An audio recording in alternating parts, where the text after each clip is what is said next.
Okay, तो Wheatstone bridge जो है वो एक बेसिक सर्किट है। 4 रेजिस्टेंस R1, R2, R3 और R4 का। इसके 2 टर्मिनल A और B के बीच में बैटरी E कनेक्टेड है, तो हम लोग इसको AB को बोलते हैं, बैटरी आर्म बोलते हैं। और 2 पॉइंट्स के बीच में कनेक्टेड है हमारा गैल्वेनोमीटर, जो कि करंट मेजर करता है। जबकि C से D की तरफ या D से C की तरफ अगर करंट का फ्लो होगा, या ये बोले कि करंट का फ्लो तभी होगा C से D की तरफ जब वोल्टेज C और D जो है वो दोनों अनइक्वल हो, तब इसके क्रॉस करंट फ्लो होगा। तो जो CD आर्म है इसको हम लोग बोलते हैं गैल्वेनोमीटर आर्म। तो ये एक तरीके से R1, R2, R3, R4 का बना हुआ एक रेजिस्टेंस का बना हुआ एक सर्किट है, ब्रिज है।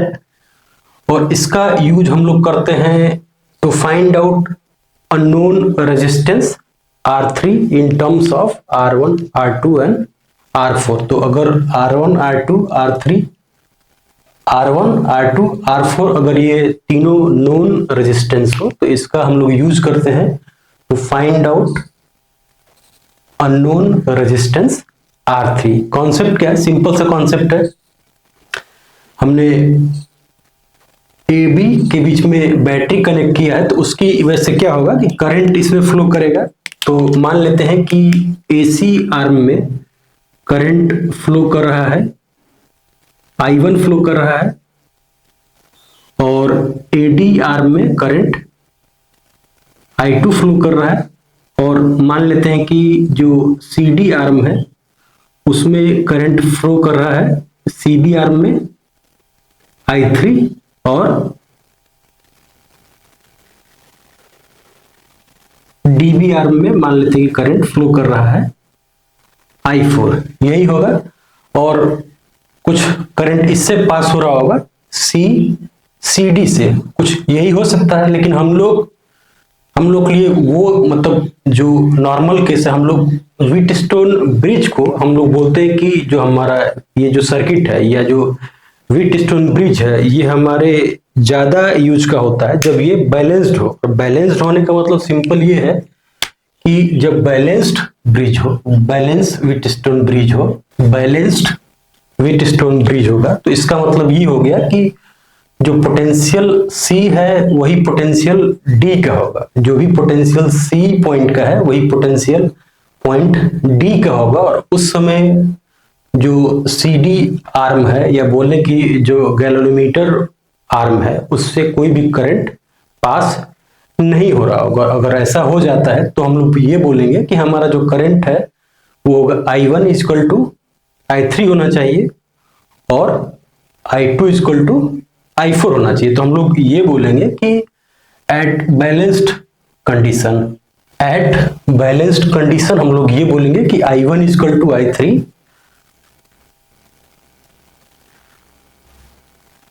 I1 इक्वल टू I3, क्योंकि एट पॉइंट C पर कोई भी करंट का डिवीजन नहीं होगा। बैलेंस का मतलब सिंपली यही है कि potential at C equal to potential at D। तो एट जो हम लोग बोल रहे हैं कि एट बैलेंस कंडीशन, इसका मतलब ये होता है कि जो VC है इक्वल टू VD है। तो इसीलिए गैल्वेनोमीटर से कोई भी करंट पास नहीं होगा। तो इसका मतलब कि जो गैल्वेनोमीटर करंट है IG, वो क्या हो जाएगा? वो हो जाएगा 0। और अगर ऐसा होता है कि बैलेंस कंडीशन है, तो potential at C equal to potential at D, और इसका मतलब कि IG इज 0, मतलब कि गैल्वेनोमीटर आर्म से कोई भी करंट पास नहीं हो रहा है। तो इसका मतलब ये हो गया कि गैल्वेनोमीटर के अंदर गैल्वेनोमीटर कोई भी डिफ्लेक्शन शो नहीं करेगा। तो उसका मतलब ये हो जाता है कि I1 जो होगा वो I3 के बराबर होना चाहिए, और I2 जो है वो बराबर होना चाहिए I4 के। ठीक, ये बात हमें समझ में आती है। उसके बाद हम लोग क्या करेंगे कि हमें रिलेशन फाइंड आउट करना है R1, R2, R3 और R4 में कि ये एक दूसरे से कैसे रिलेटेड है। हमें ये कंडीशन पता है बैलेंस्ड ब्रिज के केस में VC equal to VD, IG is 0, तो यहां से हमें ये निकल जाता है। और हम लोग इससे क्या करते हैं कि इससे हम लोग इस लूप में चल सकते हैं। तो वोल्टेज लूप अप्लाई करते हैं, किरचॉफ वोल्टेज लूप अप्लाई करते हैं in loop A C D A। हम लोग इस लूप को देख रहे हैं, in loop A C D A। इस लूप में हम लोग क्या बोलेंगे कि हम लोग we can apply voltage law, और वोल्टेज लॉ क्या हो जाएगा, इसको बोलेंगे कि माइनस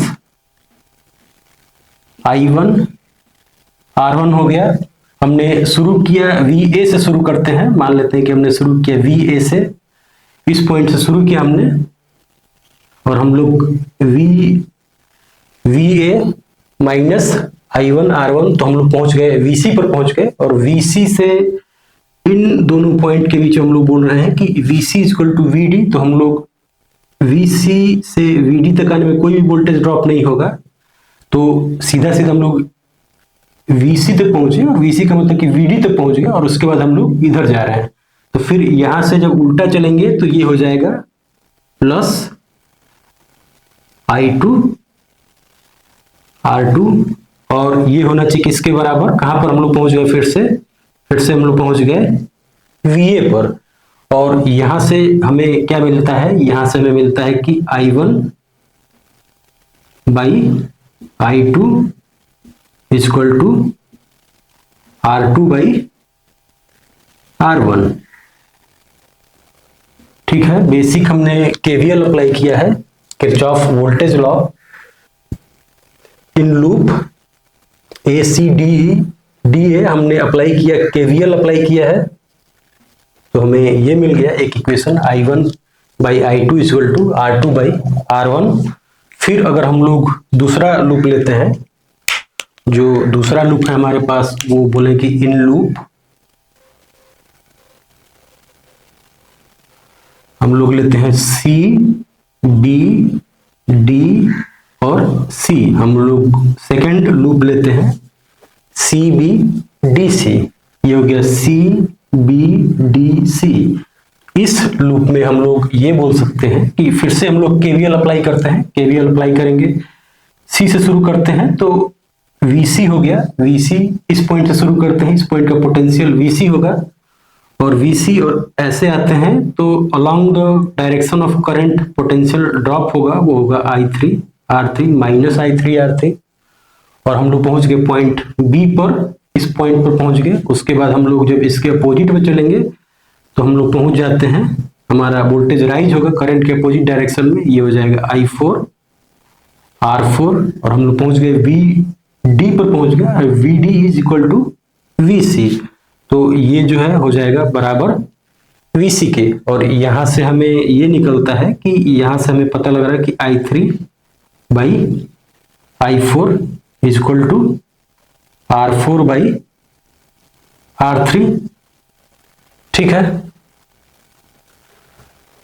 और हम लोग पहले देख रखे हैं कि I1 equal to I3, I1 equal to I3, क्योंकि यहां पर कोई भी करंट नहीं है, ये IG जो है वो 0 है, दिस इज 0, इसलिए I1 इज I3। इसका मतलब कि इसको इस इक्वेशन को हम लोग और ये भी लिख सकते हैं, यहां से I1 जो है वो उसको लिख सकते हैं कि I3 को लिख सकते हैं I3 equal to I1 and I4 equal to I2। तो हमें दो इक्वेशन मिल गए हैं, दो इक्वेशन, एक इक्वेशन ये है और एक इक्वेशन ये है। और इन दोनों इक्वेशंस को हम लोग जब कंपेयर करते हैं तो हमें ये पता लगता है कि I1 by I2 equal to R2 by R1 equal to R4 by R3। ठीक, तो हम लोग ये बोल रहे हैं कि इन balanced Wheatstone bridge condition, balanced bridge condition, हम लोग ये बोलेंगे कि इसका मतलब ये हो गया कि R2 by R1 equal to R4 by R2 by R1 का जो रेशियो है बराबर है वो R4 बाई R3 के। यहां से इसको हम लोग, इसको सेम ही बात होगा अगर हम लोग इसको, ये हमें कंडीशन ध्यान रखनी है कि जब बैलेंस्ड ब्रिज का कंडीशन होगा तो हम लोग बोलेंगे कि R2 by R1 equal to R4 by R3, या सेम बात होगा, रेशियो सेम ही है तो इसका मतलब हम लोग इसको ऐसे भी लिख सकते हैं, कोई इशू नहीं होगा अगर इसको हम लोग ऐसे लिखें कि R1 by R3 R1 by R2 बराबर R3 बाई R4। तो बैलेंस्ड ब्रिज के कंडीशन में, बैलेंस्ड ब्रिज कंडीशन में गैल्वेनोमीटर से कोई भी करंट फ्लो नहीं होता है और उस केस में R1 by R2 equal to R3 by R4। या इसको हम लोग फर्दर अगर इसी को हम लोग अगर क्रॉस मल्टीप्लाई कर दें तो ये चीज सेम ही है, इसको हम लोग फर्दर ये भी लिख सकते हैं कि R1 by R3 equal to R2 by R4।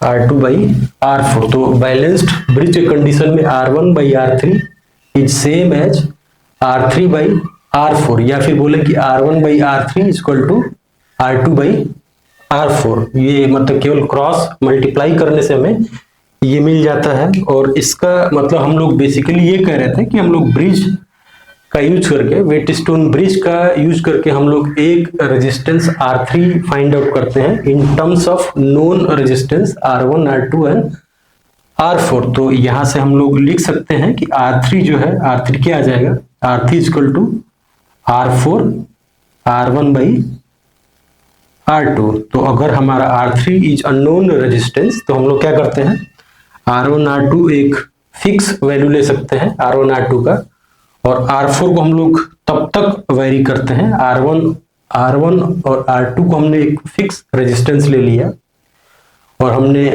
R4 को धीरे धीरे क्या किया कि R4 को धीरे धीरे चेंज किया और तब तक चेंज करते रहेंगे जब तक कि इसमें डिफ्लेक्शन 0 ना हो जाए। या हम लोग ये बोले कि R1 R2 और R4 हमने फिक्स कर लिया, तो हम लोग R3 को चेंज करते रहे। R3 को अगर चेंज करते रहेंगे तो तब तक हमें चेंज करना है जब तक कि जो गैल्वेनोमीटर से जो करंट है वो 0 ना हो जाए। तो जब 0 हो गया तो उसकी वैल्यू जो होगी R3 की वो क्या हो जाएगी, R3 जो होगा वो R4 into R1 by R2।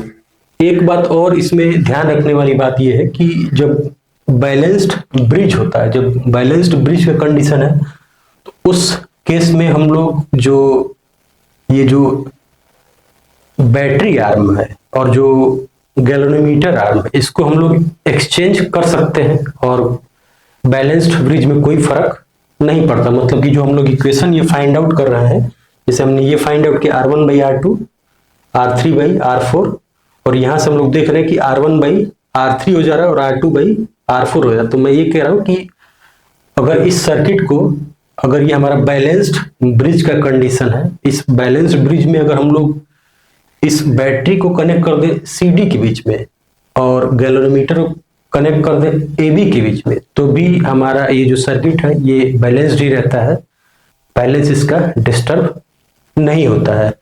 तो गैल्वेनोमीटर जो व्हीटस्टोन ब्रिज का यूज है वो बेसिकली यही यूज है कि हम लोग उससे एक अननोन रेजिस्टेंस फाइंड आउट करते हैं इन terms of known resistance, other 3 known resistance, और इसी पर यूज करके बैलेंस्ड ये जो व्हीटस्टोन ब्रिज का कॉन्सेप्ट है, इसी कॉन्सेप्ट पर यूज करके हम लोग एक डिवाइस बनाते हैं जिसका नाम है, ओके, तो व्हीटस्टोन ब्रिज के कॉन्सेप्ट पर हमारा मीटर ब्रिज इंस्ट्रूमेंट काम करता है।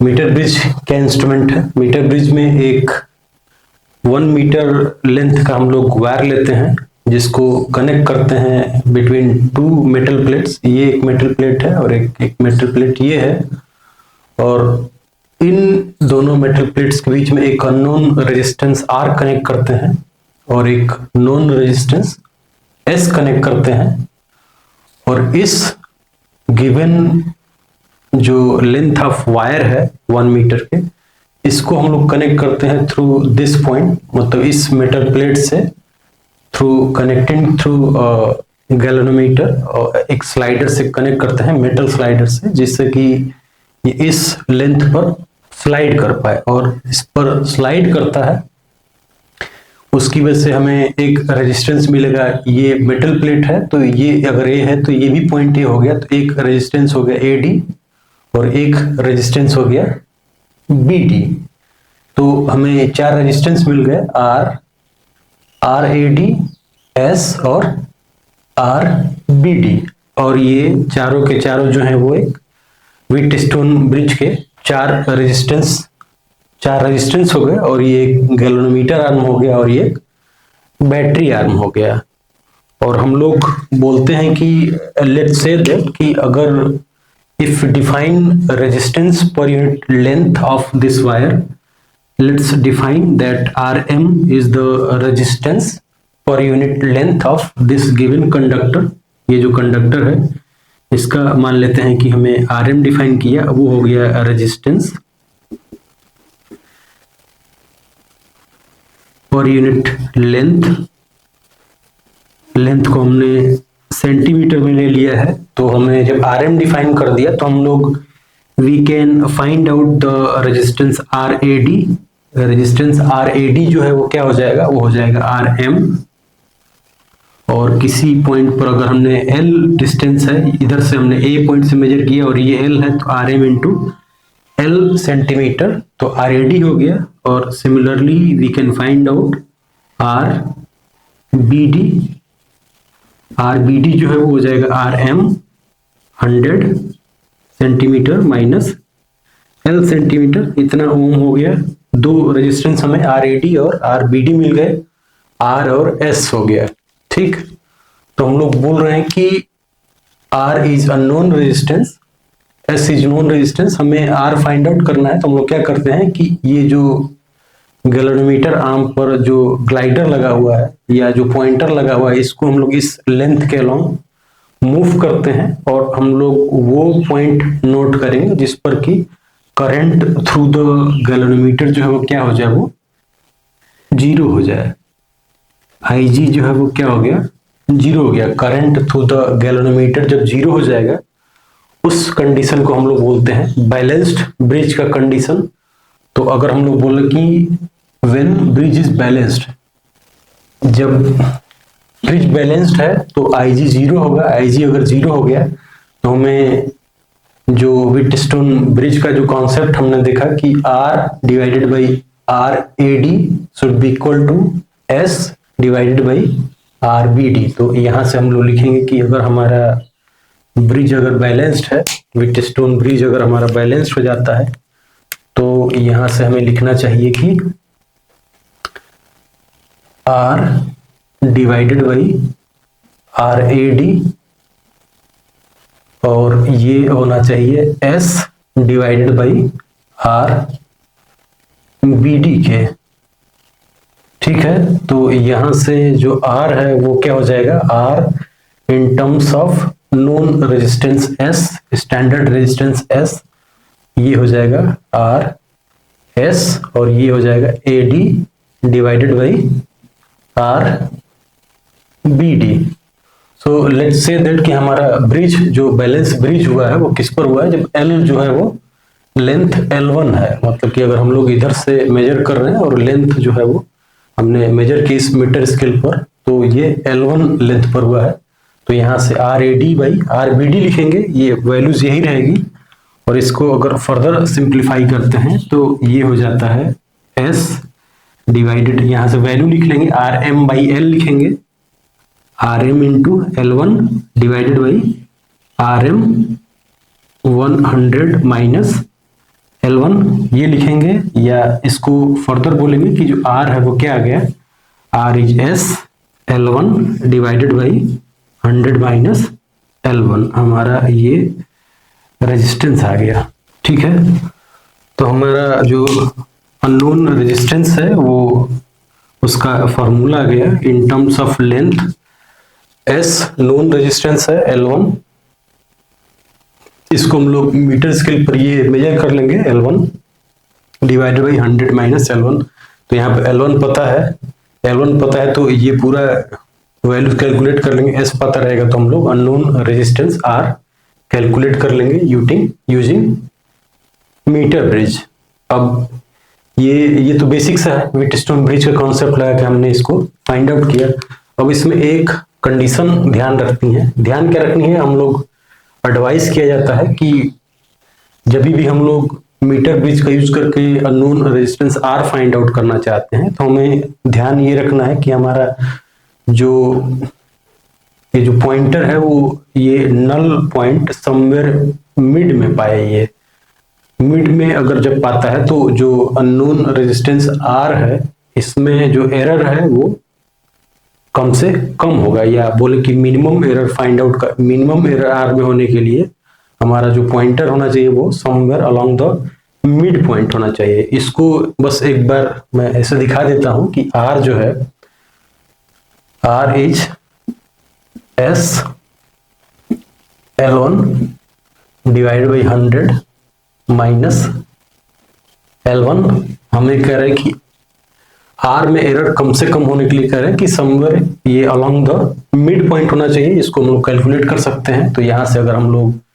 इसको कैलकुलेट करके देखना चाहेंगे तो अगर हम लोग इसको कैलकुलेट करें तो यहां से हो जाएगा log R और ये log S जो है वो स्टैंडर्ड नोन रेजिस्टेंस है तो इसमें एरर 0 होता है ऑलमोस्ट, और इसको लिखेंगे log L1 minus log 100 minus L1 ऐसे लिखेंगे। और इसको हम लोग डिफरेंशिएट करें तो यहां से आ जाएगा डेल्टा R बाई R, इसमें 0 होगा, ये हो जाएगा डेल्टा L1 या dL1 डिवाइड बाई L1 ऐसे लिखेंगे, और माइनस ये हो जाएगा 100 माइनस L1, इसको डिफरेंशिएट करेंगे तो ये आ जाएगा माइनस डेल्टा L1।